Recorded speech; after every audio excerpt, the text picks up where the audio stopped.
E acho que estamos ao vivo. Sim. Estamos na quarta-feira, hoje, Dia dos Namorados, para quem acredita nisso, e estamos ao vivo. Sim, vamos para a nossa live de hoje. Essa semana temos duas lives, e hoje nossa live especial do nosso conteúdo, Deus, uma anatomia. Sejam muito bem-vindos, bem-vindas e bem-vindos à nossa série Deus, uma anatomia. Estamos explanando capítulo a capítulo deste livro aqui, da doutora Francisca Stavacapulo, lançamento 2022. Estou trabalhando da tradução para a explanação capítulo a capítulo, né? Hoje vamos para o 14º capítulo, já passamos da metade deste livro maravilhoso, e fica aqui uma reflexão para iniciarmos a nossa conversa, né? É, do que nós estamos fazendo para sobreviver a este mundo fascista, né? E será que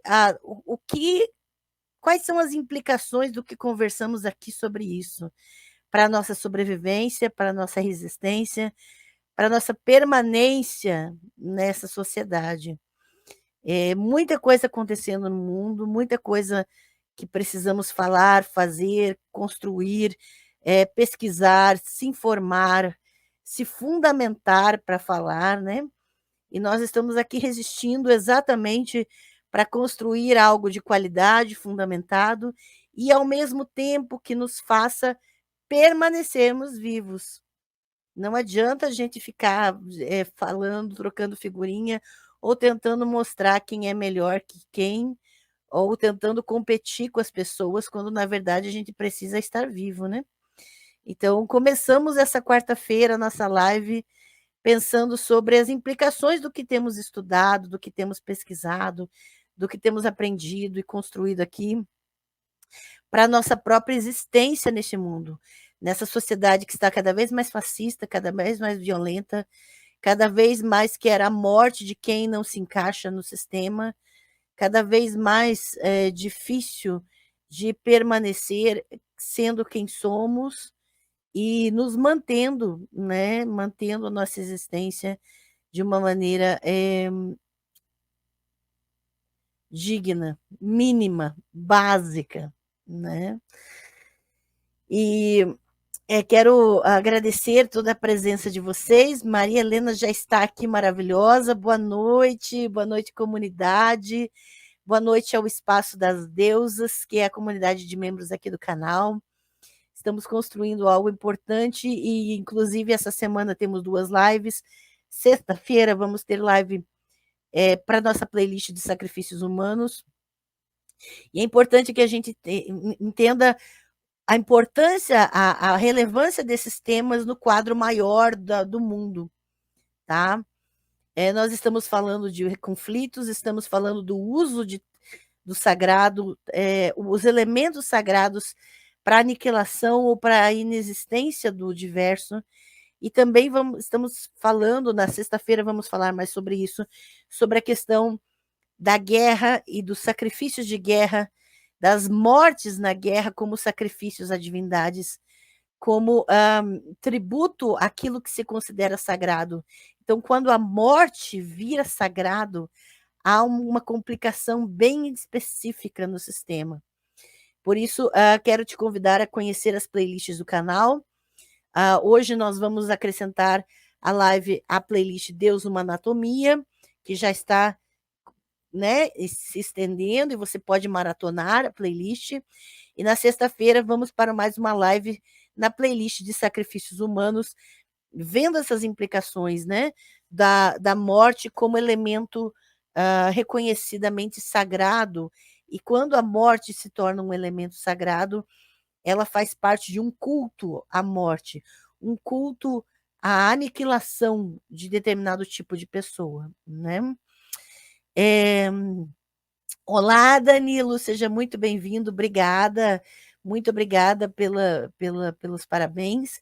Eu defendi minha tese em março, né? Então, já desde março sou doutora, né? Então, ah, atualmente é o maior trabalho na área sobre a Xerá no Brasil.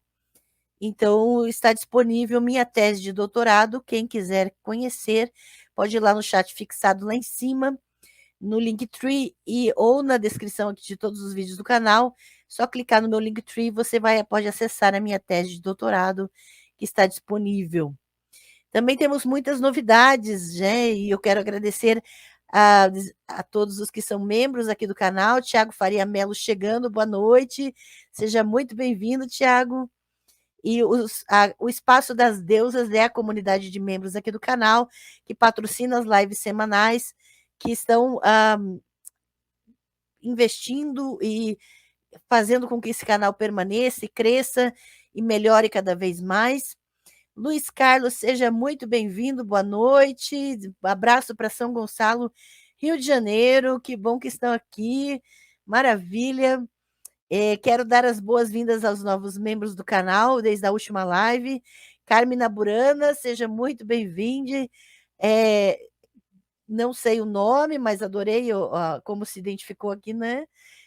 No Espaço das Deusas. Lu TVG, que reativou e aumentou a sua contribuição para a membresia na categoria Axerá. Seja muito bem-vinda. Valdemar Silvestre, que reativou sua membresia, muito obrigada. E quero já dar uns avisos, né, que temos novidades. Quero compartilhar minha tela e mostrar para vocês algo aqui no canal. Quando você vem aqui no vídeo, na descrição do vídeo, né, embaixo do vídeo tem a descrição, você clica em mais aqui e você vai achar os links, e vai achar o Linktree aqui na descrição. Você clica no Linktree, gente, e você vai ter todas as opções do que está à disposição. Além do pacote promocional dos 23 cursos da área de Bíblia, você pode adquirir esse pacote completo, com acesso vitalício, por menos da metade do preço, de uma vez só, pode parcelar e ter o acesso vitalício a todos os cursos, atendimento personalizado, certificado, biblioteca digital em cada curso. E estamos com uma novidade, semana que vem, dia 21, atenção, dia 21 de junho, vamos ter um mini curso, Crítica Textual e Novo Testamento.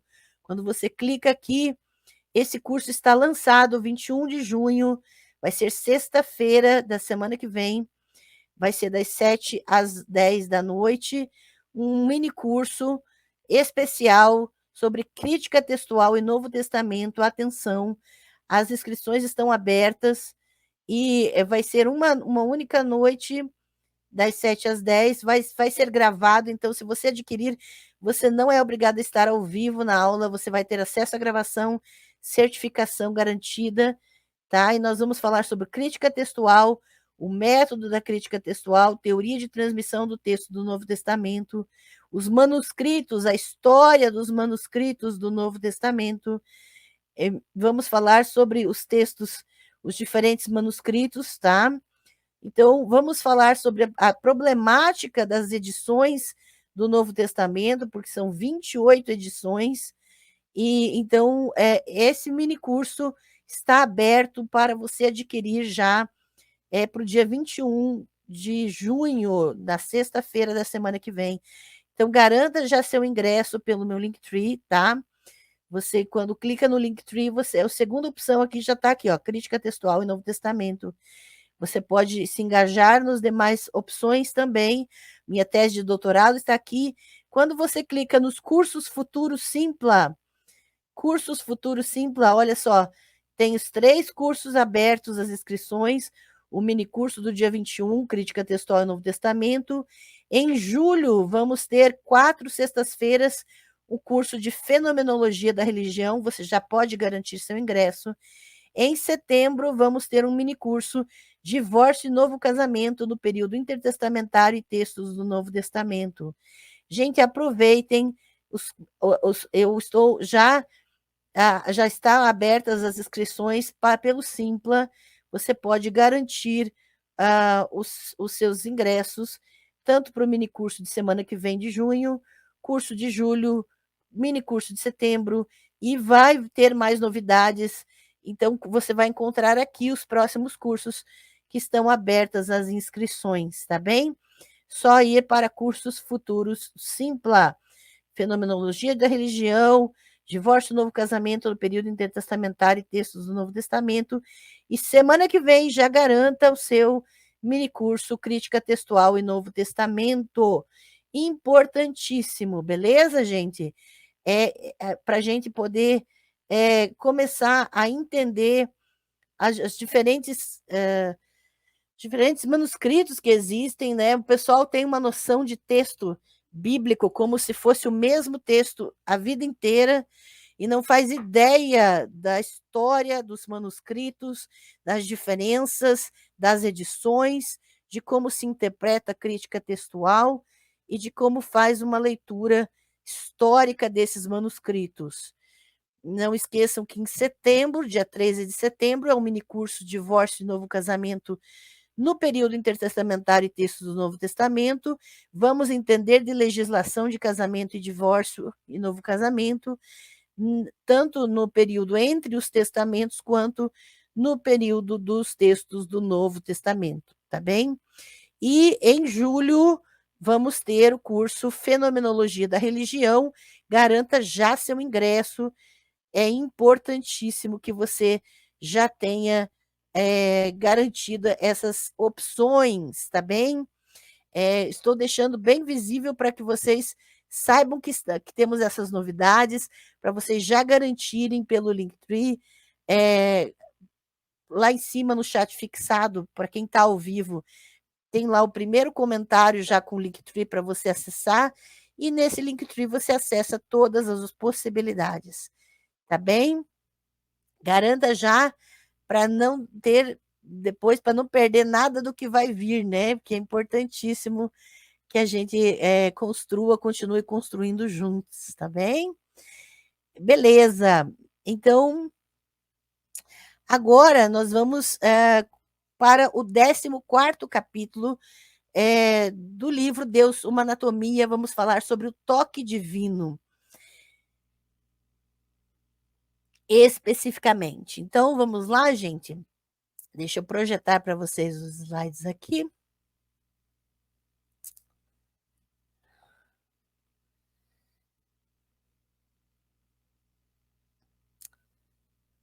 Muito bem. Então, vamos lá.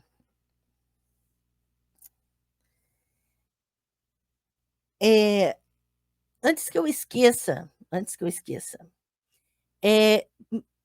quem não se tornou membro do canal, é muito bem-vindo a se tornar membro do canal para apoiar. E preciso avisar aos novos membros, quem se tornou membro do canal recentemente ou que ainda não fez, se você não me mandou um e-mail ainda, eu preciso que todos aqueles que são membros do canal me enviem um e-mail, tá? Com o seu nome completo e endereço dos correios, porque todos os membros têm direito a receber um pacote de materiais na sua casa.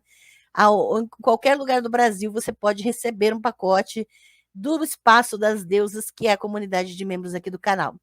Lembrando que os slides das lives aqui do canal são de acesso dos membros, os membros têm acesso, e também quando terminarmos essa sequência Deus, uma Anatomia, vão ter acesso a toda a explanação de todas as lives, todos os capítulos, e os materiais são de acesso dos membros, mas para que os membros tenham acesso, preciso que os membros do canal me mandem um e-mail com seu nome completo e endereço dos correios, e aí eu posso mandar o seu pacote por correio e já liberar por e-mail seu acesso ao drive do Espaço das Deusas com os materiais incríveis aqui do canal, os arquivos de slides, os livros, as recomendações que fazemos nas lives aqui com convidados também, tá bem?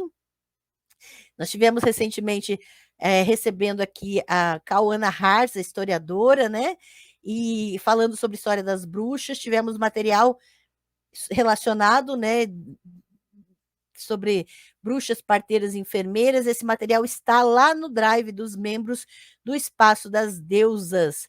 Por isso, não esqueçam Todos são muito bem-vindos a se tornarem membros do canal.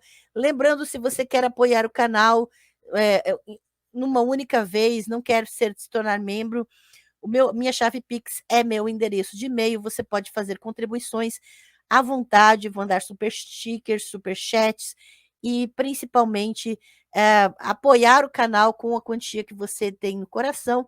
Aqui a chave Pix é o meu endereço de e-mail, tá bem? Agradeço muito seu apoio. Então agora vamos lá. Vamos para o toque divino, hoje Dia dos Namorados, então vamos falar sobre o toque divino e como esse toque foi usurpado pelos deuses masculinos. Perto do final de sua vida, pouco depois do ano 1000, deixa eu ver aqui. Opa, isso. Um monge inglês erudito, conhecido como Elfric de Isham, escreveu para seu rico patrono, um mestre chamado Ethelwerd, lembrando-o de que as escrituras deveriam ser lidas com responsabilidade para que seu sentido literal não fosse confundido com suas verdades espirituais mais profundas. A carta formou o prefácio da tradução de Elfric, Gênesis 1 a 24, do latim da Igreja Ocidental para o anglo-saxão, o inglês vernacular de sua época. A tradução foi encomendada para o que hoje é conhecido como Hexateuco do inglês antigo, que também contém as versões de Elfric de Números 13 a 26 e do livro de Josué, juntamente com as traduções anônimas de Gênesis 25 a 50, Êxodo, Levítico, Números 1 a 12 e Deuteronômio.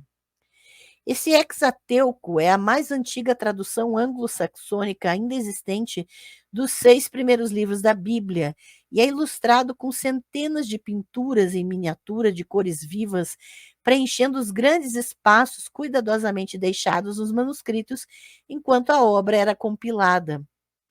Não são apenas imagens chamativas que vestem as páginas. As pinturas oferecem seus próprios comentários sobre os livros bíblicos, enriquecendo as narrativas sagradas com uma iconografia da teologia anglo-saxônica. E isso é muito importante. Quando a gente tem contato com uma obra de época, nós não estamos entrando em contato somente com a tradução daquelas pessoas ou a interpretação daquelas pessoas dos textos bíblicos. As próprias iconografias, as próprias ilustrações vão transmitir a teologia daquele grupo. Não podemos saber exatamente o que Elfric pensava das caras ilustrações que acompanhavam o volume, se é que ele viveu tempo suficiente para ver algumas delas. Mas seu retrato ousado e inabalável e sem hesitação das histórias bíblicas sugere que o artista estava muito mais confortável com uma interpretação literal da Bíblia do que o próprio Elfric. E uma pintura em particular oferece uma leitura notavelmente próxima de uma história que é mais comumente distorcida por tradutores e teólogos, tanto antigos quanto modernos. Uma página inteira é dedicada a uma pintura do último dia de Moisés, conforme relatado no final de Deuteronômio. Em uma moldura grossa, vermelha, lamacenta, o espectador observa Moisés fazendo seu último discurso aos israelitas e, em seguida, sobre o Pisga, um pico do Monte Nebo, no que hoje é a Jordânia. Com capa e descalços, tanto Deus quanto Moisés caminham na ponta dos pés pelos picos das montanhas, a divindade apontando para a distância em direção a Canaã, enquanto fala com Moisés por cima do ombro, que levanta as mãos em sinal de espanto. Depois de viajado pelo deserto por mais de uma geração para chegar lá, essa é a primeira vez que Moisés vê a terra prometida. Mas também será a última. Eu permiti que você a visse com seus próprios olhos, Javé diz a Moisés em Deuteronômio, mas você não passará para o outro lado. Moisés cai prontamente morto, não por choque, mas em obediência à ordem de Javé, Deuteronômio 34, 4 e 5. O momento da morte de Moisés não é representado na ilustração que acompanha o texto, mas sua consequência é clara. Coroado com uma auréola azul e amarela, com suas vestes esvoaçando atrás de si, Deus se abaixa para agarrar o cadáver envolto em mortalha de Moisés, manobrando-o do topo da montanha em direção a uma fenda na paisagem, onde ele o enterrará.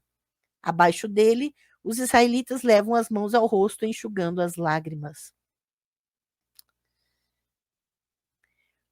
Então, aqui tem uma página, né, do Exateuco em inglês antigo, século XI da Era Comum, retratando o último dia de Moisés. Então, depois de fazer seu discurso de despedida embaixo, Deus permite que veja a terra prometida antes de morrer, o canto superior direito. Deus então enterra Moisés no topo da montanha, o canto superior esquerdo, enquanto os israelitas choram. E essa é uma cena pouco interpretada ou má interpretada pelos tradutores, pelos teólogos, porque, segundo o texto hebraico, quem enterrou Moisés foi o próprio Deus. E esse papel é um papel um tanto quanto intragável para teólogos monoteístas. Uma divindade que é capaz de pegar um cadáver e enterrá-lo.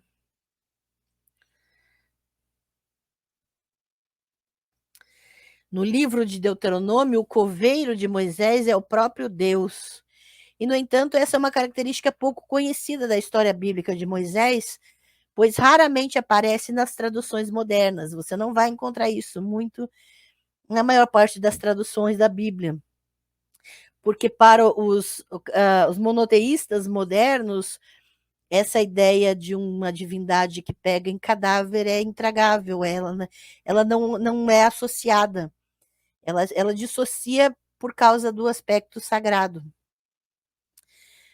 Mas o artista anglo-saxão captou bem as palavras da Bíblia em latim, a partir da qual Ælfric e seus colegas estavam trabalhando.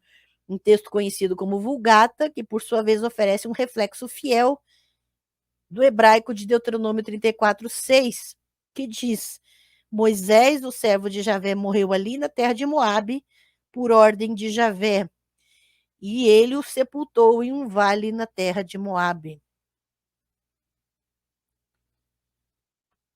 Graças à sensibilidade teológica dos antigos escribas e tradutores, esse versículo foi censurado por muito tempo por emendas piedosas.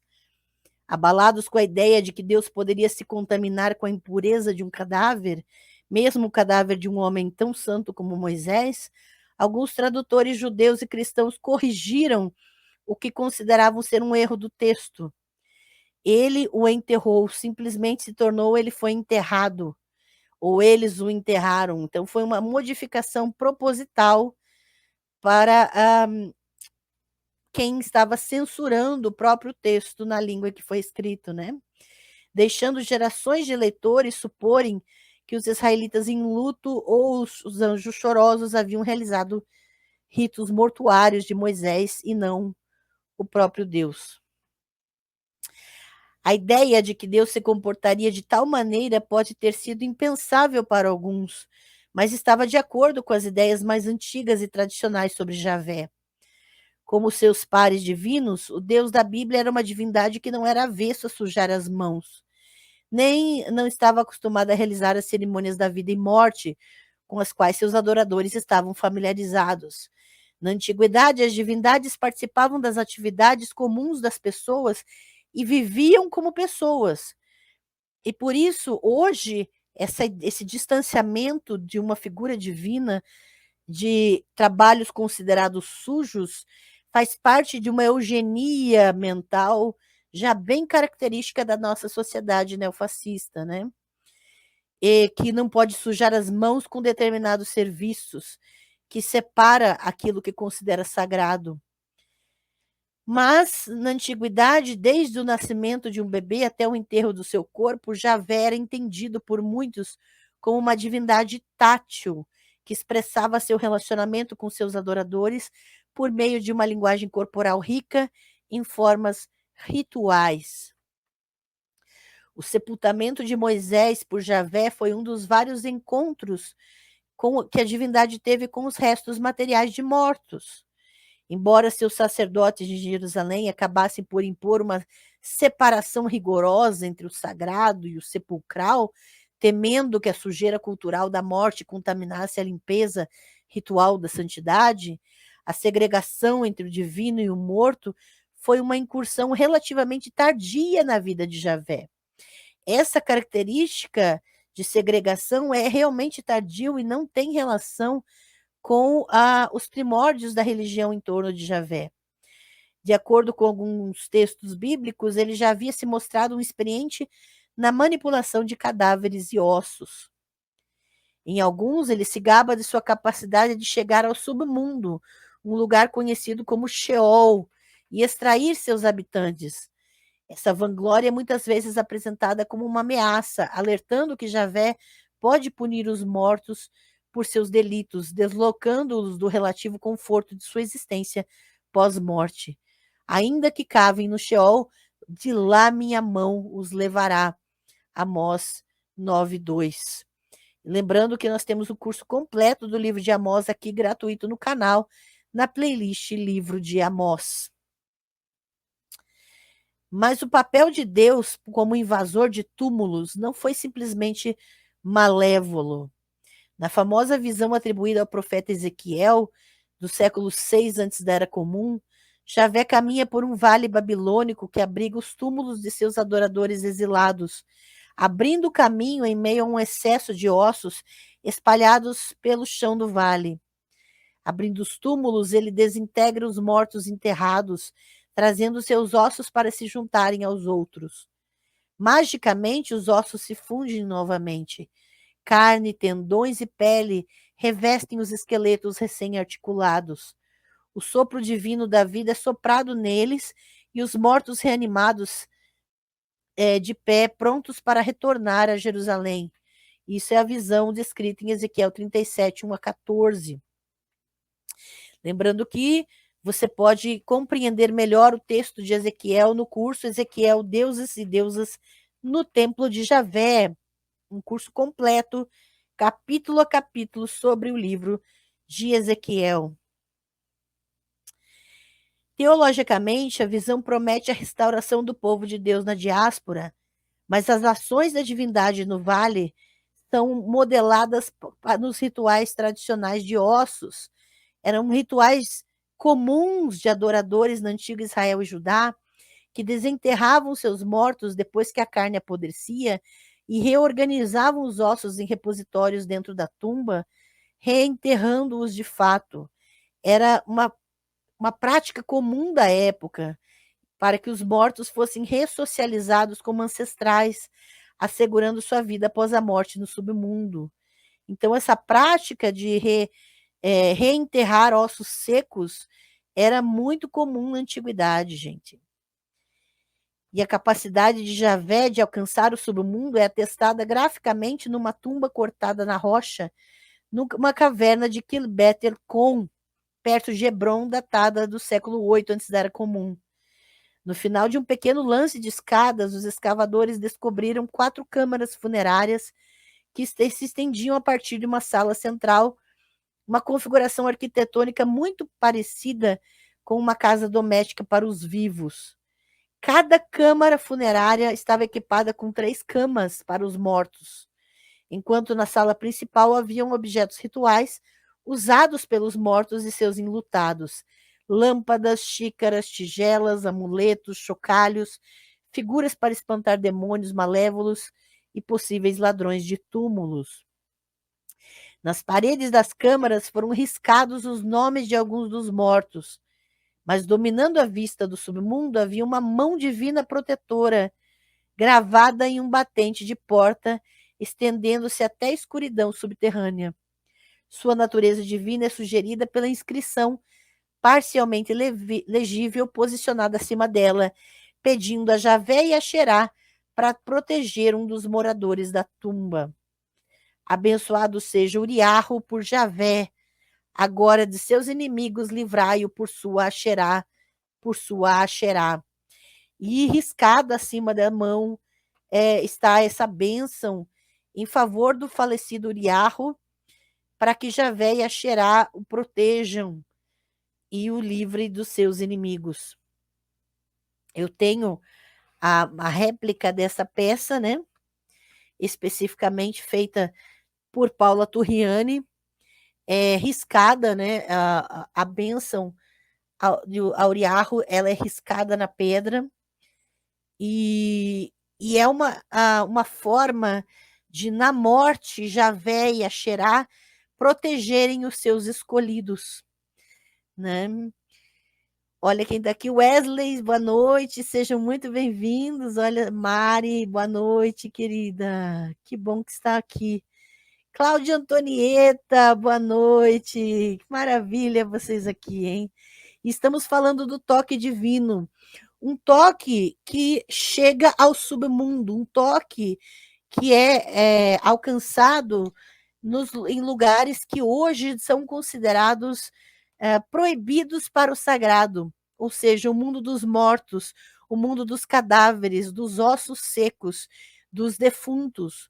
Aquilo que hoje, na mente eugênica da sociedade neofascista que vivemos, que separa o sagrado daquilo que é considerado impuro, daquilo que é considerado inadequado, não é o que acontece nesses ritos funerários, nesses lugares que estamos visitando, revisitando hoje, né, na nossa live sobre o toque divino. Estamos vendo uma noção de que o sagrado ele se mistura, ele toca e ele protege os espaços considerados hoje como sujos, como degradantes. As marcas na rocha macia, conhecidas como letras fantasmas, porque são riscadas, né, indicam que as palavras da inscrição, especialmente o nome de Axerá, foram traçadas pelos enlutados repetidas vezes, por Axerá, como se quisessem reiterar ou estender a eficácia da inscrição quando visitas repetidas ao túmulo. A mão divina também parece carregar as suas suaves marcas do toque ritual em sua palma e nos dedos, como se os vivos tivessem marcado seu luto na mão de Deus. Tocando as paredes inscritas na luz fraca do submundo, os vivos se conectam fisicamente com os mortos e com as divindades que os protegiam. Essa tumba não era apenas um portal de outro mundo, mas um lugar em que o toque divino podia ser sentido. A ideia de que os deuses podiam estender uma mão protetora nas vidas pessoais e nas mortes de seus adoradores estava longe de ser particularmente para indivíduos da elite que desfrutavam dos benefícios de um relacionamento mais direto com os deuses superiores. Assim como uma mão divina podia presentear com armas dos céus os reis poderosos, os deuses também podiam estender a mão para acariciar as cabeças dos fiéis adoradores enlutados. Alguns dos exemplos mais impressionantes dessa ideia já antiga são evidentes na iconografia do rei egípcio Akenaton. As obras de arte produzidas durante o reinado desse faraó, de 1352 a 1336 antes da Era Comum, são notáveis não apenas pelas delicadas formas de corpos de seus súditos, mas também por suas cenas íntimas da vida da família real. Uma cena particularmente terna, numa estela, mostra o rei e a sua rainha Nefertiti sentados um frente ao outro com as 3 de suas jovens filhas.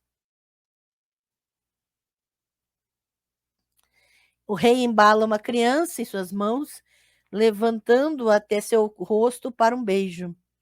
Uma bebê menina descansa sobre o ombro da rainha, enquanto uma criança pequena e tagarela senta-se em seu colo, segurando a mão de sua mãe e apontando para seu pai com a outra. Posicionado acima deles está o disco solar do deus Aton, o Aten, com seus raios de luz estampados, com mãos estendendo-se para baixo para acariciar a família com bênçãos calorosas. E é possível perceber esse toque da divindade solar sobre a família real. É um toque específico que você percebe só observando esse desenho, essa ilustração, né?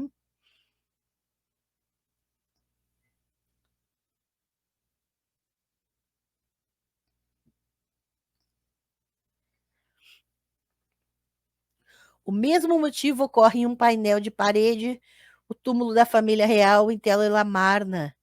De pé com os braços estendidos para o céu, Akhenaton e Nefertiti oferecem flores de lótus ao disco solar, enquanto raios de luz divina se estendem para tocar o casal real com mãos gentios, algumas segurando o símbolo do Ankh, da vida. De pé, com os braços estendidos, alcançando o abraço radiante da divindade, também a postura piedosa do casal real antecipa a dos próprios adoradores de Javé em Kuntilet Ajrud, no norte do Sinai, mais de 600 anos depois.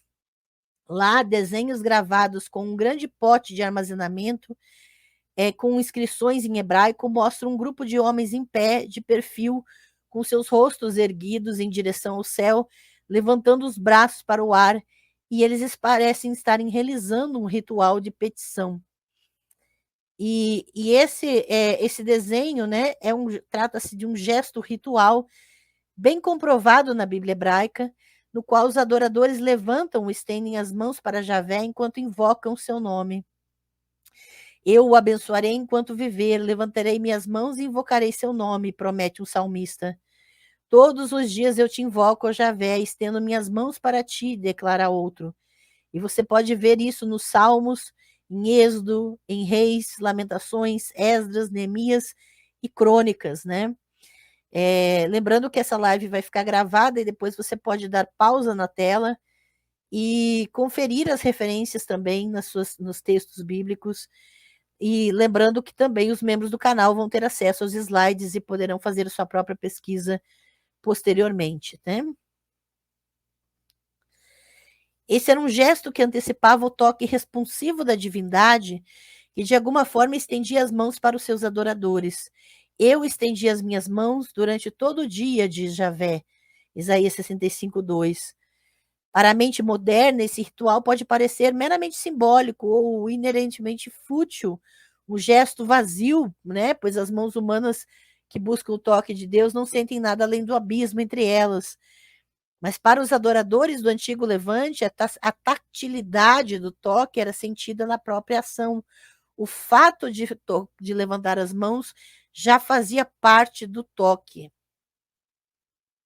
Dentro da imaginação religiosa, o ritual de levantar as mãos era uma performance potente, criando realidades de outro mundo. Ao levantar as mãos em oração ou petição, os adoradores descreviam a si mesmos como tomando posse do seu Deus. Isaías 64:7. Para aqueles que tinham o privilégio de contemplar uma imagem de culto do Deus Supremo, com sua mão direita aberta, erguida no movimento de bênção, como vimos na live anterior, né? O próprio Deus El é representado levantando a mão direita. O toque divino, então, era sentido como uma palma de promessa ou um aperto de mão de compromisso. Levantar a própria mão direita em saudação ritual, reis, sacerdotes e profetas sentiam a divindade segurar sua mão e segurá-la com firmeza, como o próprio Javé insistia. Eu sou Javé, seu Deus, que segura sua mão direita. Textos como Isaías, Jeremias, Jó e Salmos, né, vão retratar essa imagem. A intimidade do ritual de erguer as mãos demonstrava a intensidade do relacionamento entre Deus e seus adoradores. Essa era uma divindade que não apenas segurava as mãos de seus adoradores, mas os atraía para seus braços, às vezes como um amante, às vezes como um pai, como uma mãe. Quando Israel era criança, eu o amei do Egito, chamei meu filho, ensinei Efraim a andar, tomei-o em meus braços, declara a divindade sobre seu povo no livro de Oséias 11, versículos 1 a 3.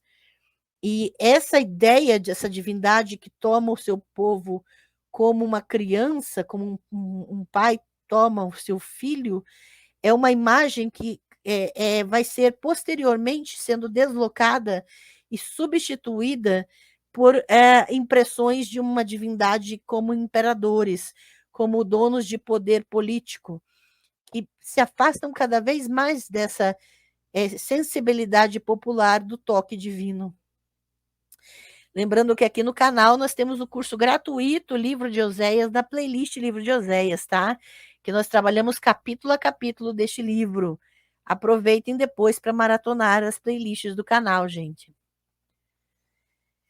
Então, trata-se de um retrato vívido de um terno amor divino, igualmente destacado com uma uma delicada beleza poética no próprio livro de Isaías, por exemplo.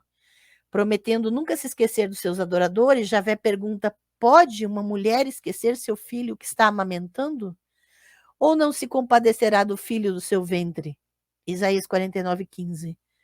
Falando as promessas sussurradas por inúmeras gerações de pais, ele declara: você foi carregado por mim desde o nascimento, levantado desde o ventre até a sua velhice. Eu sou ele. Mesmo quando você ficar grisalho, eu o carregarei. Você vai ver isso em Isaías 46, Isaías 1, Isaías 66, Salmo 22 e Salmo 71. Tanto os teólogos quanto os estudiosos têm dado muita importância às imagens maternais atribuídas a Deus em toda a Bíblia. E é muito comum também teólogas feministas se apropriarem dessas imagens, como que defendendo um Javé materno, um Javé que se compadece como uma mulher. Para muitos é um sinal procurado de que Deus é tanto masculino quanto feminino. Para outros, ela aponta de uma forma tranquilizadora para uma transcendência sem sexo e sem gênero de Deus. Mais recentemente, de forma também otimista, as representações bíblicas de Deus como mulher têm sido consideradas um sinal da natureza pangênero, transgênero ou a natureza de gênero queer do Criador divino. Só que todas essas interpretações são interpretações localizadas no tempo e no espaço de agora. Elas não têm relação alguma com o que os textos de fato estão dizendo. No entanto, o Deus bíblico não é uma mãe biológica, nem mulher, nem feminino nesses textos. E a gente precisa ter honestidade para entender isso. Nos círculos da elite em que surgiram as tradições da Bíblia hebraica, a maternidade e as suas atividades associadas eram tanto uma construção social de parentesco quanto um estado biológico e fisiológico. Reivindicar a paternidade em detrimento de outros era um tropo cultural de poder e proteção, convencionalmente expresso na linguagem de mãos carinhosas e braços amorosos. O que está acontecendo aqui é uma divindade masculina se apropriando de uma função de poder na sociedade. Isso é vividamente ilustrado em uma inscrição fenícia da antiga cidade de Samal, hoje chamada Zincirli, Ruyu, na sul da Turquia. Datado de cerca de 825 antes da Era Comum, a inscrição foi feita pelo rei Kulamua de Samal, que lançou seu relacionamento com um povo conhecido como Mushkabim, como um vínculo intimamente familiar. Para alguns eu era um pai, para outros uma mãe, e para alguns eu era um irmão. Peguei os Mushkabim pela mão, e eles me mostraram afeição como a de um filho sem pai para com sua mãe. Uma ideologia semelhante está por trás da maternidade de Javé para com seu povo na Bíblia hebraica, mas ela é tingida com uma tonalidade polêmica, pintada com cores da agenda teológica dos escritores bíblicos. E a gente precisa perceber esse Javé que usurpa uma função materna. Ao afirmar seu papel de parente divino do seu povo, Javé estava usurpando os papéis das deusas do parto, das parteiras divinas e enfermeiras celestiais, mais comumente invocadas para proteger um bebê de colo. Na antiga Israel e Judá, o parto, a amamentação e o desmame eram responsabilidades colaborativas compartilhadas pelas mulheres da casa e de suas famílias. Os rituais que acompanhavam a gravidez, o nascimento e o cuidado com a criança não apenas envolviam a mãe, o bebê ou uma rede mágica de proteção de outro mundo, mas também uniam a mãe, o bebê e as mulheres da família numa estreita rede de parentesco. Era uma rede de apoio feminina completa. E essa não era uma rede da qual os homens eram necessariamente excluídos, mas era predominantemente um mundo de mulheres, no qual a amamentação era uma atividade compartilhada particularmente importante.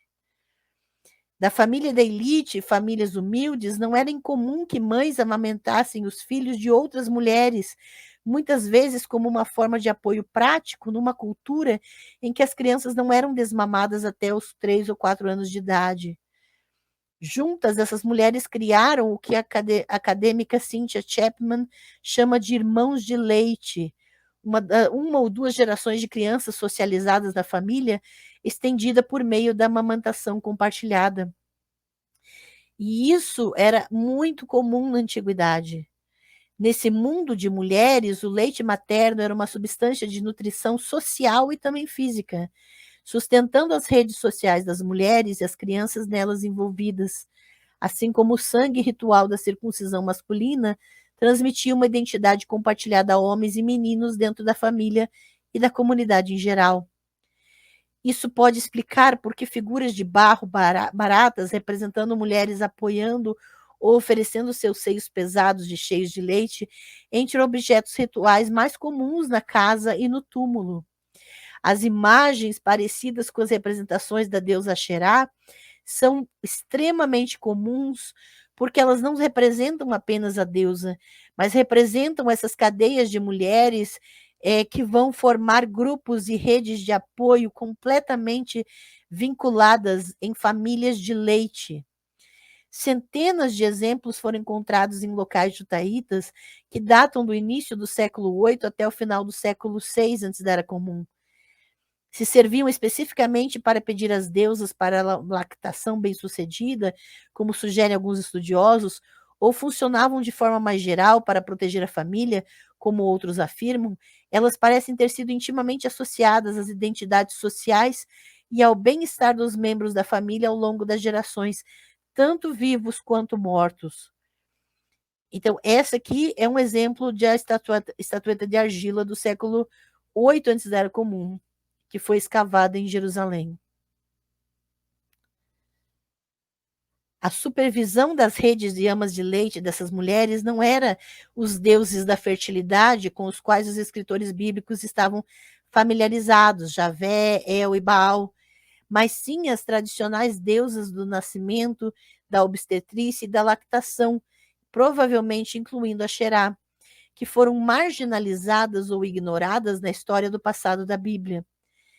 Então, todas essas imagens de Javé se referindo a si mesmo como uma mãe ou uma galinha que junta seus pintinhos, como figuras femininas de amas de leite, é uma usurpação dessas redes de apoio feminina e do culto em torno das deusas. Imagens dessas mulheres divinas foram descobertas em escavações arqueológicas na Palestina e em Israel dos dias atuais, e elas ilustram bem os braços e mãos carinhosos de uma divindade que amamenta. Um fragmento de estatueta de Siquém do século XII antes da Era Comum adapta a iconografia altamente influente da deusa egípcia Ísis e do bebê Horus para representar uma deusa local como uma divindade do nascimento. Somente o tronco, os braços e as mãos da mulher podem ser vistos, mas os longos cachos do penteado de uma deusa ficam logo abaixo de seus ombros e ela usa pulseiras grossas em seus pulsos. Ela segura um bebê de colo que olha para o observador com grandes olhos enquanto ele leva suas pequenas mãos aos seios dela.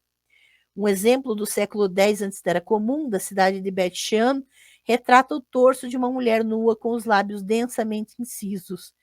Ela é ornamentada com os acessórios de uma deusa, um cinto de joias, braceletes, pulseiras e colares grossos, e segura um bebê no quadril esquerdo com a mão direita, segurando gentilmente o queixo dele. Essas figuras de argila oferecem um vislumbre fugaz do mundo das mulheres comuns para as quais a assistência divina no parto e na amamentação provavelmente desempenhava um papel valioso em suas vidas religiosas. Mas as famílias de status mais elevados também desfrutavam do cuidado dos deuses Nos lares reais do antigo sudoeste asiático, as divindades da fertilidade, nascimento e lactação funcionavam não apenas como guardiões divinos, mas como a família celestial de um herdeiro recém-nascido, um parentesco divino celebrado nas cerimônias e na arte de governar da realeza. Essa era uma ideologia de longa duração que se estendia até o passado distante.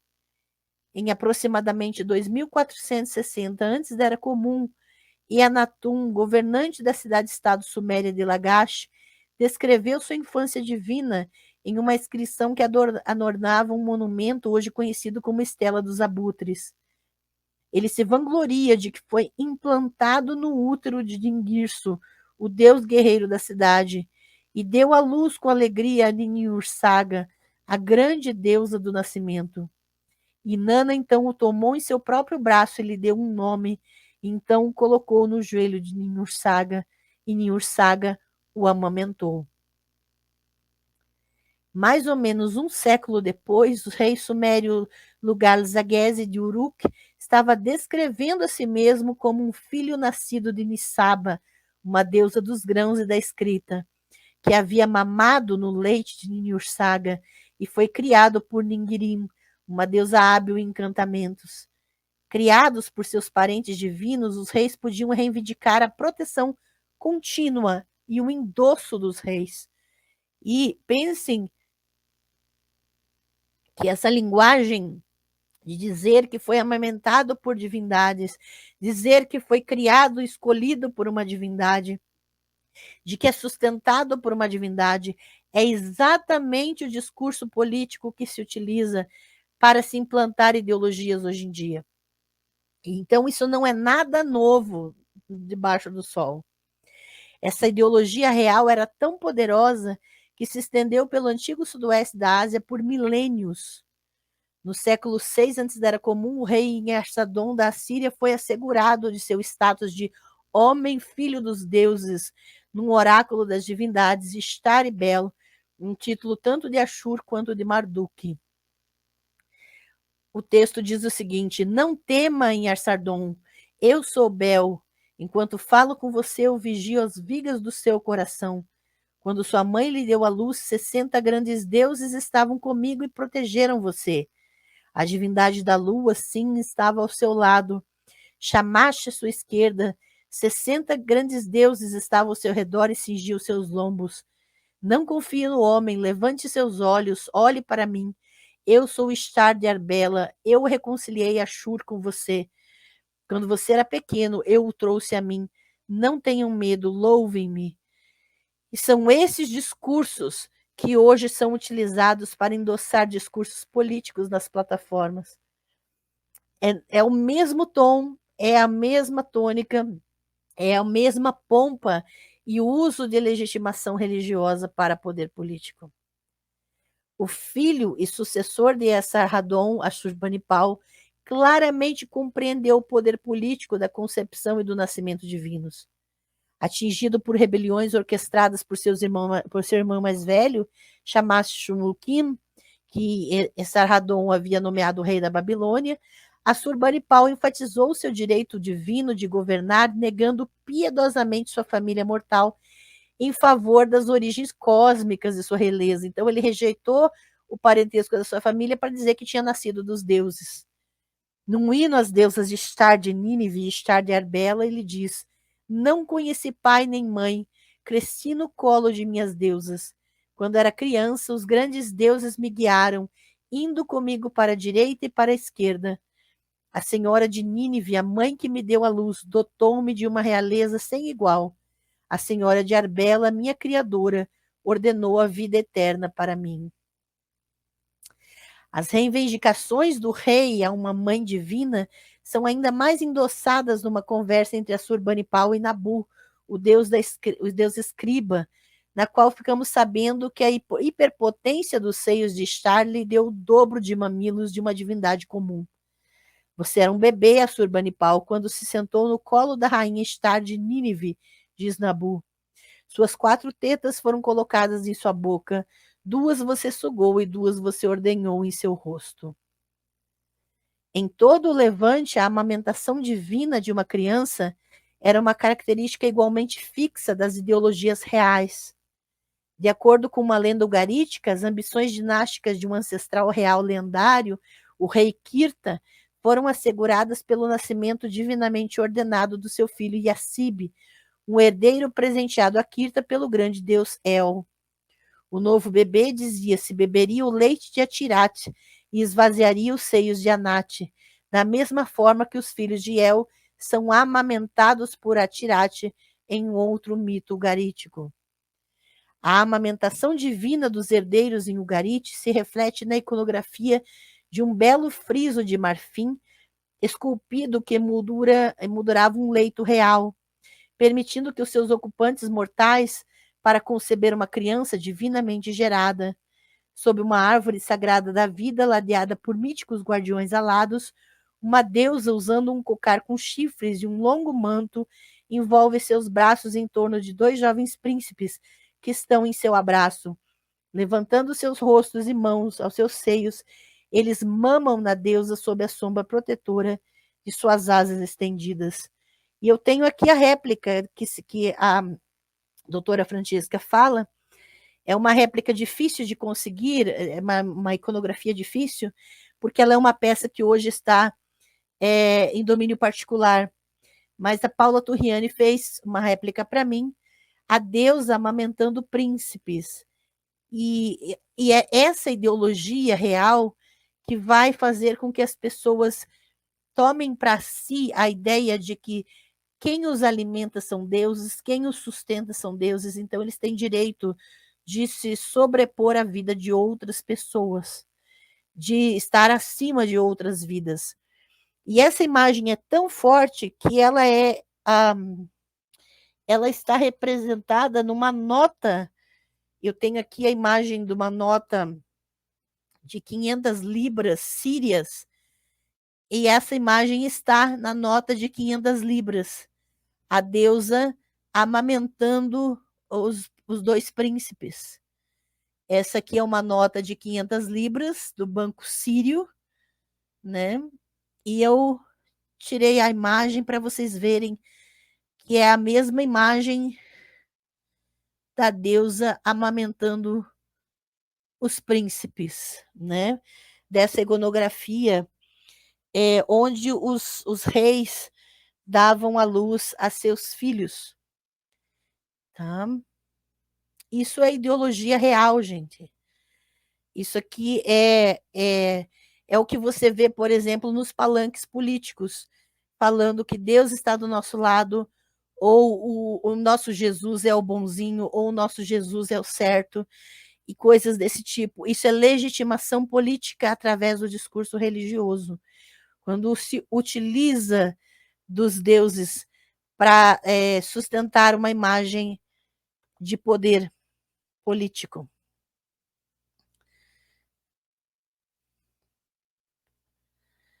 Tendo como pano de fundo esse rico cenário cultural, não é surpresa encontrar o Deus da Bíblia assumindo os papéis tradicionais das deusas do nascimento e da lactação para endossar o reinado dos seus reis. Foste tu que me tiraste do ventre materno, guardaste-me no seio de minha mãe, sobre ti fui lançado desde o meu nascimento, e desde que minha mãe me deu à luz, você tem sido meu Deus, declara um poeta, num salmo tradicionalmente atribuído a Davi, mas que nós sabemos que não é, Salmo 22, 9 a 10. Então, o poeta vai utilizar-se de Javé para fazer com que o seu nascimento tenha algo de especial. Lembrando, se você quer saber sobre quem escreveu os Salmos, como o livro de Salmos foi redigido e poetizado, é só adquirir o meu curso Música e Poesia nos Salmos. Javé já era visto como um pai divino dos reis de Israel e Judá, um relacionamento que ele reiterou poderosamente no momento da entronização do monarca como filho de Deus. Tu és meu filho, hoje te gerei. A ideia de filho de Deus, então, era exatamente a imagem do rei, do monarca, daquele que iria governar, porque ele era a imagem, ele se alimentava dos deuses ele era a imagem do seu Deus, por isso ele era considerado filho de Deus. A natureza divina de um rei era igualmente celebrada em oráculos sobre nascimentos reais. 2 desses oráculos aparecem no livro de Isaías, embora mais tarde eles fossem cooptados para a teologia cristã, e isso é importante a gente saber, que são textos de época específica e que a teologia cristã depois vai cooptar, vai assumir e mudar o sentido, né? Para anunciar o nascimento de Jesus. Eles vão fazer outro tipo de sentido para o texto. Os textos são datados de volta do século 8 antes da Era Comum, e originalmente desempenhavam um papel no culto dinástico, o culto da realeza judaíta. Tá? O primeiro texto diz respeito a uma rainha sem nome, que dará à luz um herdeiro divinamente dado. O próprio Senhor lhe dará um sinal. A jovem está grávida e dará à luz um filho, e lhe dará o nome de Emanuel, Emanuel, Deus está conosco, El está conosco, Isaías 7,14.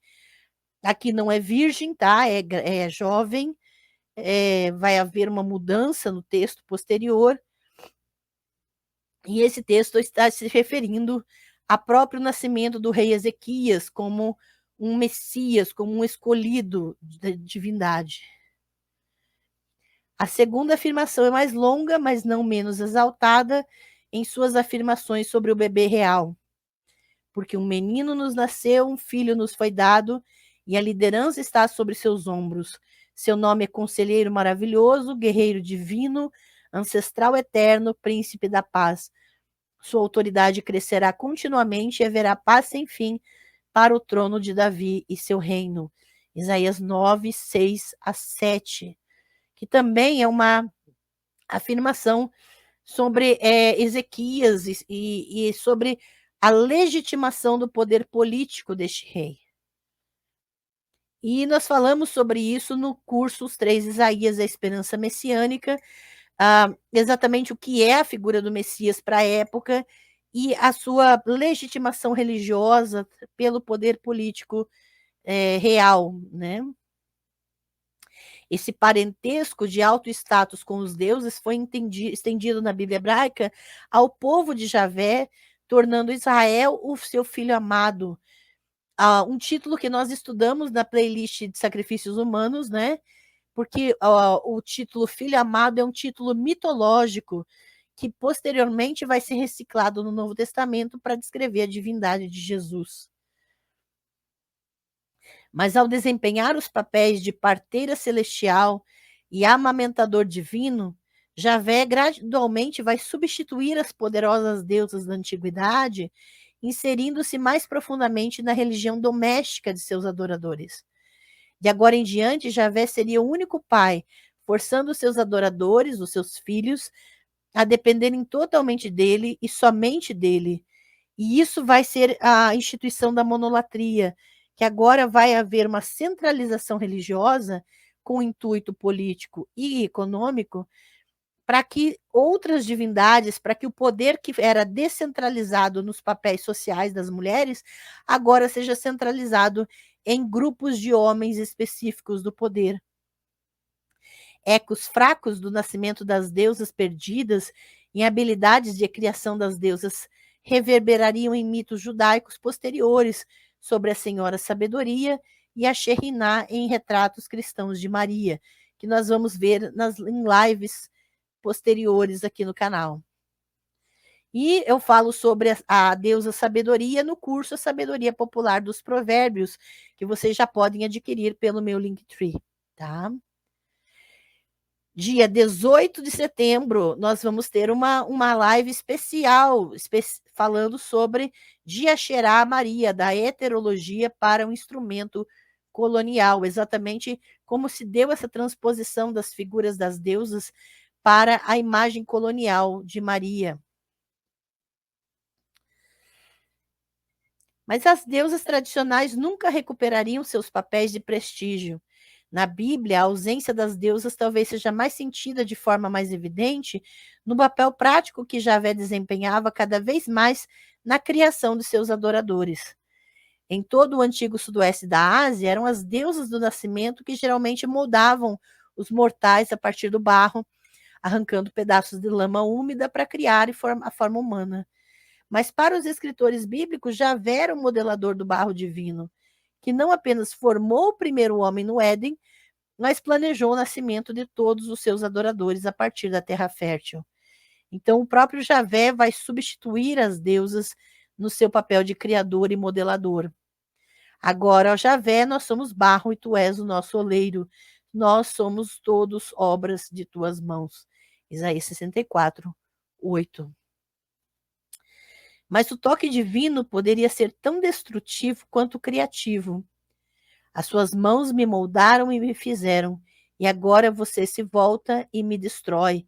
Grita Jó quando seu corpo começa a desmoronar devido às aflições que Javé impôs nele. Lembre-se de que me formaste como barro. Tornar-me-ás outra vez em pó? Jó 10, 8 e 9. A modelagem de corpos em argila era há muito tempo uma atividade ritual realizada tanto por deuses quanto por mortais.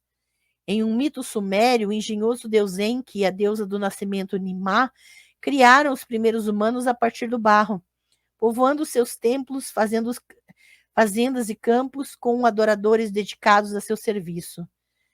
Numa tradição relacionada, a deusa Mami entoou um encantamento enquanto Enki pisava a argila para que ela moldasse em pessoas.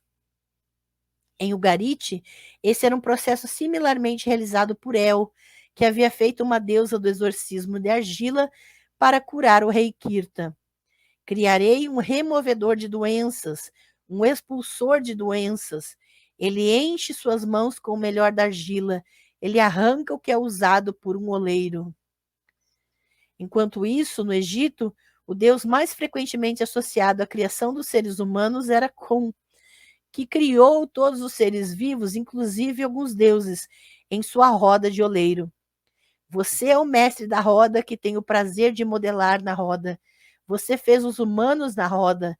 Você criou os deuses, modelou o gado pequeno e grande, formou tudo na roda todos os dias, em seu nome, com o oleiro.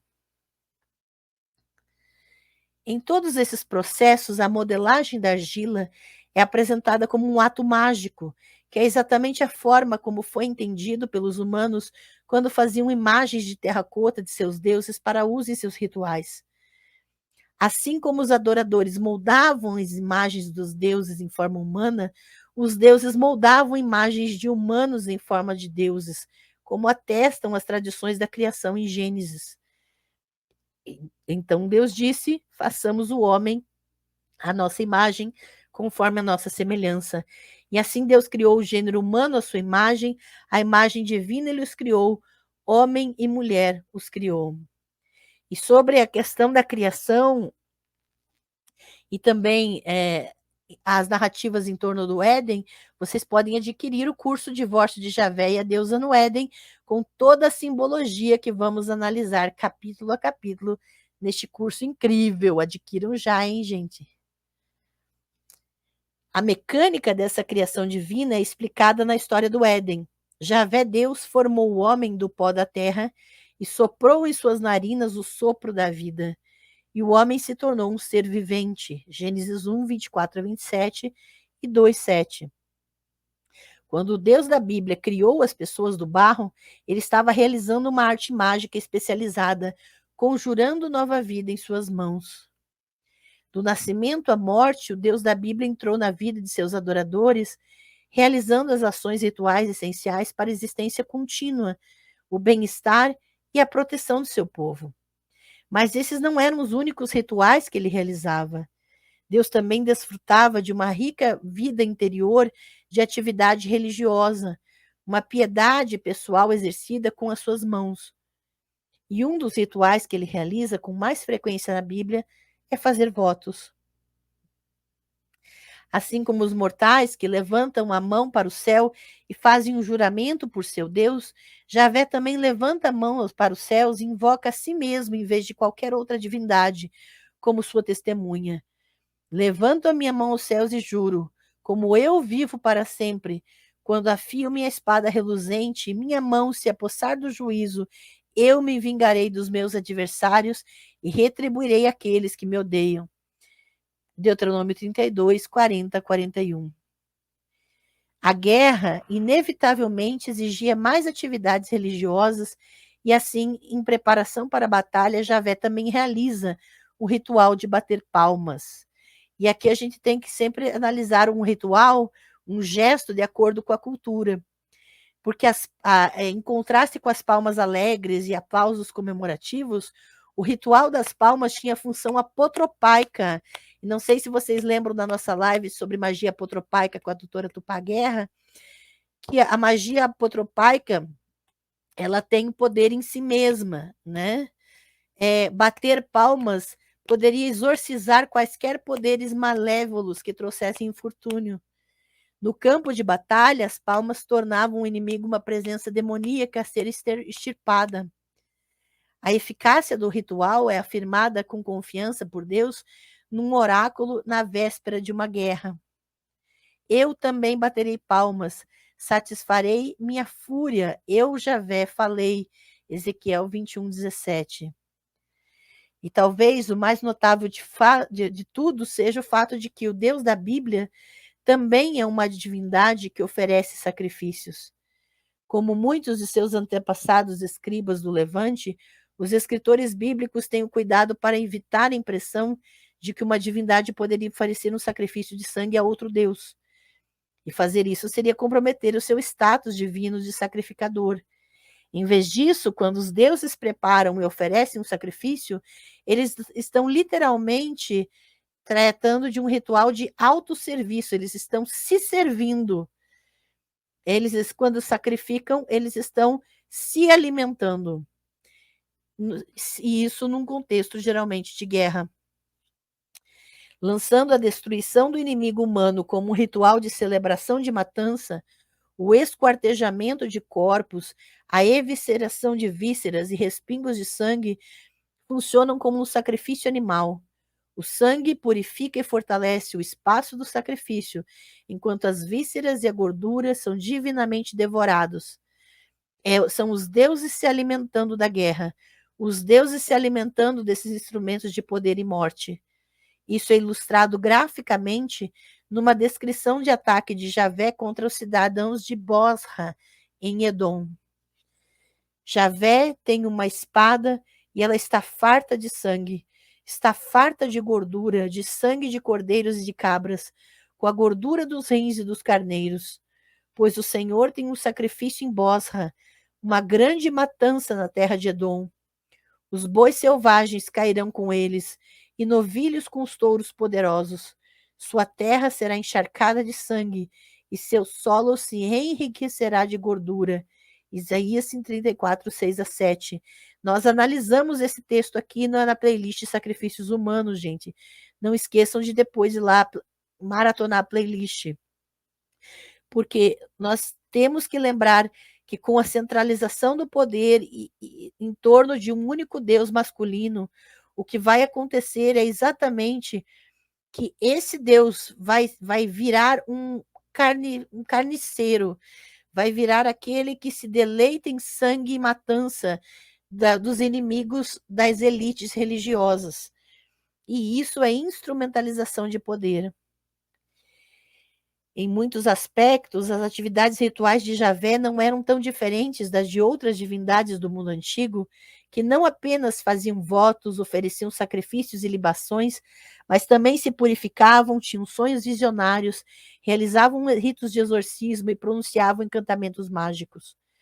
Mas com o passar do tempo e com as vidas religiosas de seus adoradores estavam cada vez mais alinhadas com os regulamentos estabelecidos em seus textos sagrados, a piedade pessoal de Deus também se alinhou às práticas rituais de seus adoradores.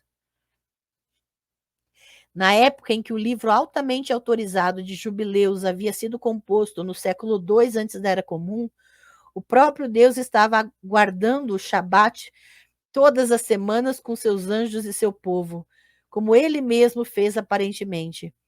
E você vê que com a mudança religiosa e mudança de comportamento religioso, a divindade muda também. Agora ele vira um guardador do sábado, do descanso. Agora ele vira um adorador como semelhante aos seus adoradores nesse período dos jubileus.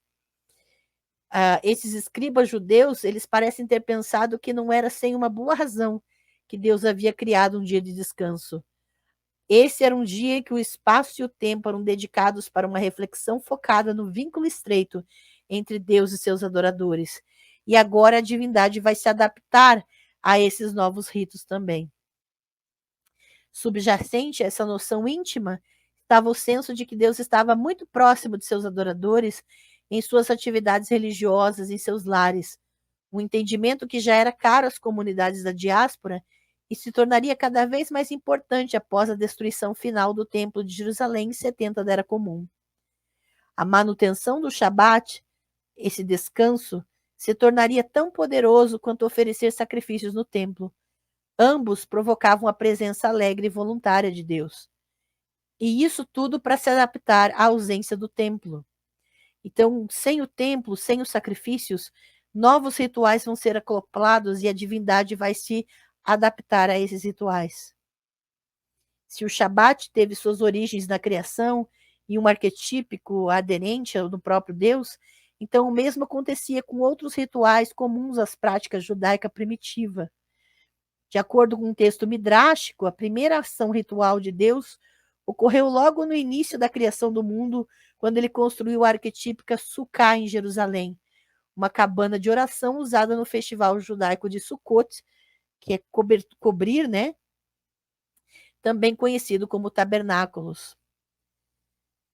Dentro dessa primeira Sukkah, dessa cabana, Deus orou para que seu povo sempre permanecesse obediente a ele, para que não precisasse destruir o templo de Jerusalém. Quando o povo acabou pecando, dizem alguns rabinos, ele derrubou a Sukkah, marcando a destruição do seu templo, e orou novamente pela obediência de seu povo para que pudesse reconstruí-lo mais uma vez. E isso é uma interpretação rabínica da destruição de Jerusalém, né? A noção de que Deus orou e guardou o Shabat de forma autorreflexiva reflete a antiga tendência rabínica de alinhar Deus tão intimamente com as atividades religiosas de seu povo que ele passou a ser entendido como sujeito aos rígidos regulamentos que havia estabelecido para seus próprios adoradores. Como ele viria a declarar em um texto talmúdico, ele não é como um governante mortal que cria e depois quebra suas próprias regras. E é assim que os rabinos vão moldando Deus à sua imagem e semelhança, né? Em vez disso, ele diz: eu sou aquele que é o primeiro a observar os mandamentos da Torá. Era um compromisso com seus próprios mandamentos, agora evidente em suas atividades diárias. Desde os primeiros séculos da Era Comum, muitos rabinos equiparavam a observância da Torá ao estudo e ao ensino de seus preceitos. É claro que, segundo eles, o próprio Deus já havia assumido essa importante atividade lendo a Torá pela manhã e juntando-se aos seus alunos em casas de estudo especializadas, enquanto eles trabalhavam para entender e explicando os rolos sagrados. Nessa época, o compromisso de Deus com seus próprios mandamentos também era demonstrado em sua linguagem corporal. Não havia mais os braços ensanguentados de um guerreiro terrível, as mãos empoeiradas de um agente funerário ou um toque carinhoso de um amamentador sagrado. Agora, deduziram alguns rabinos, Deus cobria sua cabeça com um longo xale de oração e vestia seu braço com textos da Torá, como um verdadeiro rabino judeu. A evidência para a primeira hipótese foi criativamente extrapolada do relato da aparição de Deus a Moisés em Êxodo 34. Aqui a divindade incita seus próprios atributos divinos como se fosse um dos seus próprios sacerdotes, declarando-se misericordioso, gracioso, abundante em amor inabalável por 1000 gerações, perdoando as transgressões, mas sendo justo ao responsabilizar o culpado a prestar contas por 4 gerações. Moisés imediatamente se curva e ora. Para o rabino Yohanan, um venerado sábio do século II da Era Comum, esse deve ter sido o momento em que o próprio Deus inaugurou a liturgia para um serviço de oração, Essa é a interpretação rabínica, né? E, portanto, ele estava adequadamente vestido para a ocasião. Ele já vai dizer como é que Deus estava vestido. Esse versículo nos ensina que o santo, bendito seja ele, colocou o seu manto em volta de si como leitor de uma congregação e mostrou a Moisés a ordem da oração. Assim como os leitores de oração nas sinagogas antigas cobriam suas próprias cabeças e ombros com o talit, um xale com franjas feitos de lã ou linho, Deus também o fez quando instituiu a própria oração, segundo o ensinamento do rabino Yohanan. Mas o talit não era o único acessório ritual de Deus. Alguns rabinos também afirmam que Deus usa o tefilim, pequenas bolsas ou caixas contendo pequenos pergaminhos com palavras sagradas encontradas em partes de Êxodo e Deuteronômio.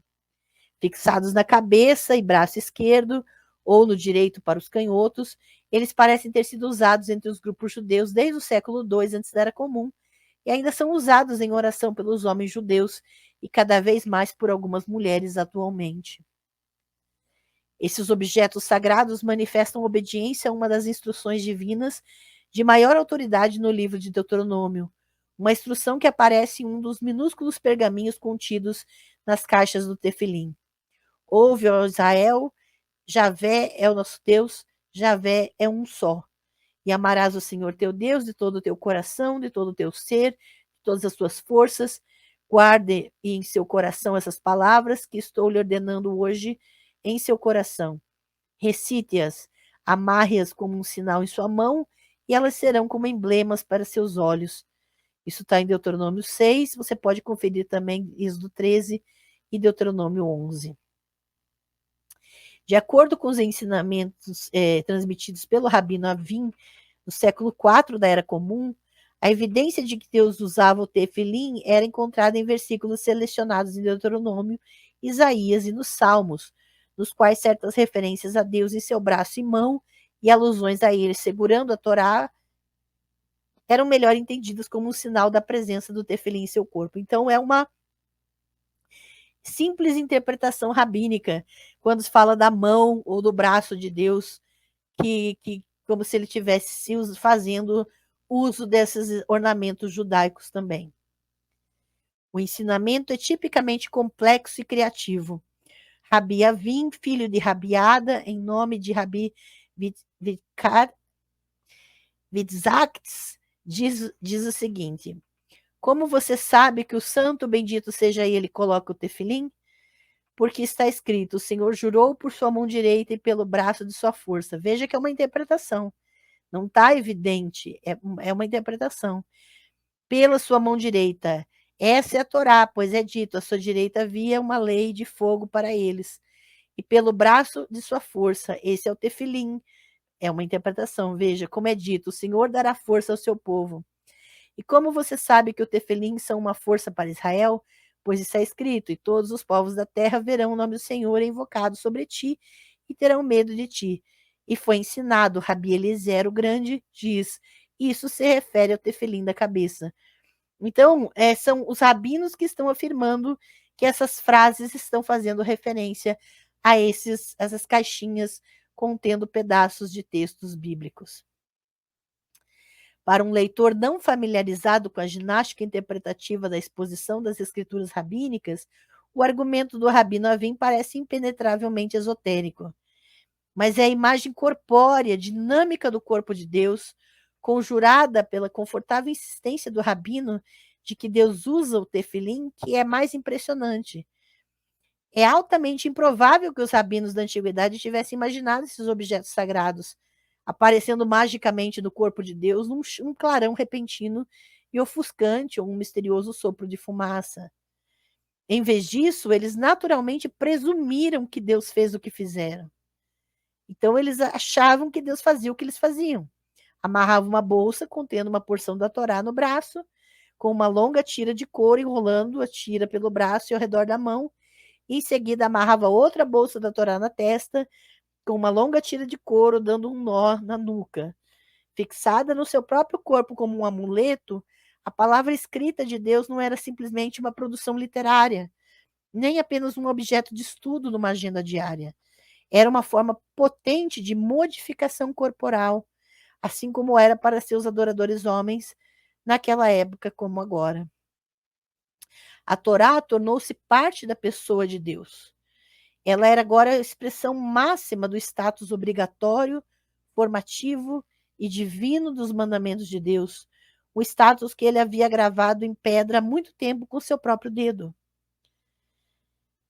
E vai ser a partir daqui que na live da semana que vem, do dia 19, nós vamos falar da Bíblia como texto escrito, da confusão que é pegar um texto escrito e dizer que isso é palavra de Deus. E nós vamos entender também não só a confusão, mas as implicações disso para a nossa sociedade, a nossa realidade de hoje. Então, eu estou aqui projetando as referências bibliográficas deste capítulo de hoje, utilizados pela doutora Francesca Stavacapulo. Depois você pode dar pausa na tela e pegar essas referências, colocar nas suas redes de busca, conferir as informações, verificar, né, as fontes, porque tudo tem fonte aqui, nada foi tirado do cu, né? E a gente precisa ter esse cuidado também de verificar. Lembrando que nosso mini curso está no ar, os ingressos estão à venda pelo Simpla. Você pode clicar no meu Linktree e já adquirir o seu ingresso para o dia 21 de junho, sexta-feira. Nós vamos ter um mini curso de crítica textual e Novo Testamento. Vamos estudar a história dos manuscritos do Novo Testamento, entendendo como entender o texto, a história dos manuscritos e interpretar a crítica textual do Novo Testamento, como fazer essa crítica, tá bem? Então, adquiram já o seu ingresso, porque o minicurso vai ser sexta-feira da semana que vem, dia 21, tá bem? Quem não puder estar ao vivo vai ter gravação, certificação garantida, tá? Mas adquiram já. Sexta-feira agora, dia 14, vamos para a nossa live da playlist Sacrifícios Humanos, Sacrifício Humano, Religião e Guerra na História e Mitologias, e vamos entender a questão da guerra como sacrifício nos diversos povos, pela ciência, pela visão antropológica, sociológica. Vamos entender um pouco já de fenomenologia, porque vamos ter curso de fenomenologia em julho também, tá?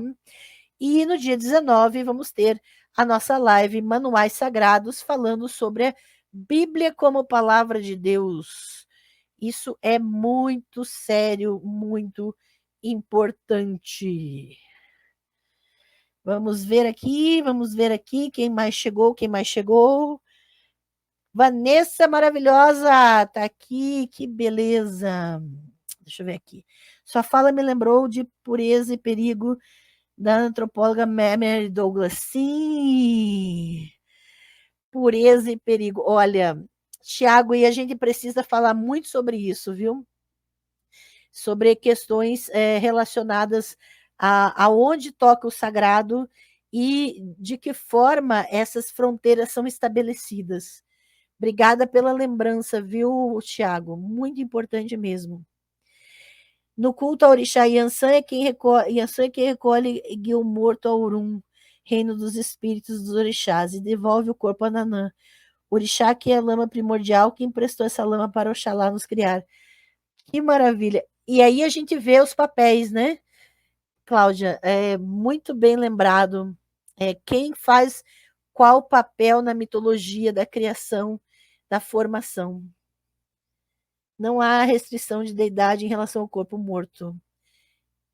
E veja como hoje nós temos já essas regras, esses espaços vão sendo cada vez mais delimitados na medida em que os monoteísmos ocupam os espaços de poder, né? Boa noite, Eric Souza, seja bem-vindo, obrigada. Ô, Bel, que saudade, que delícia você aqui. Chapéu de peixe, que saudade, hein? Quanto tempo! Que beleza que você está aqui. Obrigada pela presença. Carmina Burana, ô Carmina Burana, seja muito bem-vinda ao Espaço das Deusas. Gente, importante aviso: todos os que se tornaram membros do canal, mandem agora um e-mail para mim com o seu nome completo, endereço dos correios, para eu poder mandar seu pacote de membros, tá? Carmina Burana é membro novo aqui do canal. Então, não esquece de mandar o meu e-mail, um e-mail para mim, com o seu nome completo, se identificando, né, como membro, para eu poder liberar todos os seus benefícios e mandar seu pacote pelo correio. É importantíssimo, tá bem? Importantíssimo. Boa noite, Juliana. Que bom que está aqui, isso que é importante. Boa noite. Ah, não tem problema, vai ficar salvo aqui para vocês. Importante é que está aqui. Ah, sim, é super caro esses tefilim, e são objetos rituais judaicos específicos, né? Eles são muito restritos e fazem parte da parafernália dentro da ritualística judaica. Então, não é é só quem não é judeu, de fato, é só para dizer, né? Só para ter. Obrigada, viu, Bel? Obrigada de coração. E olha, quero fazer o apelo, né, lembrando desde o começo da live, que não só os minicursos estão abertos para vocês já adquirirem os ingressos pelo Simpla, é só ir lá no chat fixado lá em cima, pelo meu Linktree, você encontra todas as opções. Já garanto o ingresso do minicurso de semana que vem, gente. Vamos fechar o mês com chave de ouro e adquiram os cursos. Quem não adquiriu os cursos, também clica lá no meu Linktree. Pacote completo de cursos, gente. 23 cursos com acesso vitalício, bibliotecas digitais, muita pesquisa e muita construção. Não percam, beleza? E nessa sexta-feira, vamos falar sobre sacrifícios humanos como sacrifícios de guerra, tá? A guerra, os conflitos e o valor como sagrado, como sacrifício às divindades e as implicações disso para os nossos dias de hoje. Hoje nós falamos sobre a questão do toque divino e de como há uma usurpação das redes de apoio femininas da sociedade para que as mulheres sirvam apenas de máquinas de fazer crianças para serem mortas posteriormente nesses sacrifícios de conflitos de guerra e violência na sociedade.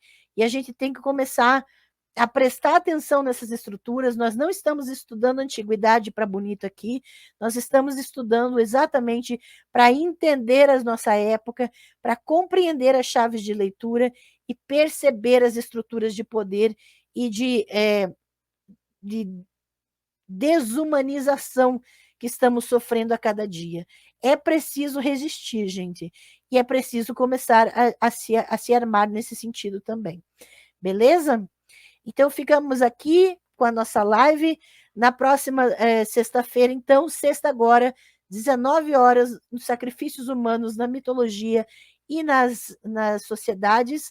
Não percam, vamos compartilhar as lives, curtir, comentar. E se você quer fazer algum tipo de contribuição, minha chave Pix é o meu endereço de e-mail, que você pode contribuir livremente com o valor de sua escolha para que esse canal continue, para que a gente continue construindo e trazendo mais conteúdos para vocês, tá bem? Um grande abraço para vocês, espero o e-mail dos membros e até sexta-feira, gente. Valeu, pessoal, até mais.